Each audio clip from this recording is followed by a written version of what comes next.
Doctor तावरेंचं जे statement आम्ही वाचलेलं आहे, आपल्या चॅनलला ऐकलेलं आहे, त्याच्यामध्ये त्यांनी सांगितलं की कोण नेत्यांच्या दबावाखाली मी हे केलेलं आहे, त्यांची नावं मी जाहीर करेल.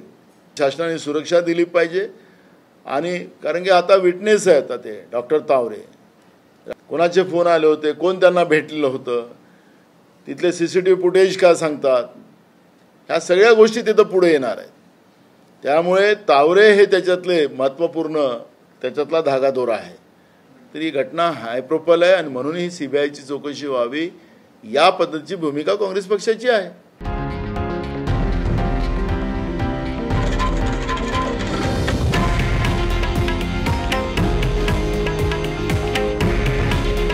हे आहे देशातील नंबर 1 न्यूज नेटवर्क आणि आपण पाहत आहात TV9 मराठी. काळजी तुमची, हित महाराष्ट्राचं.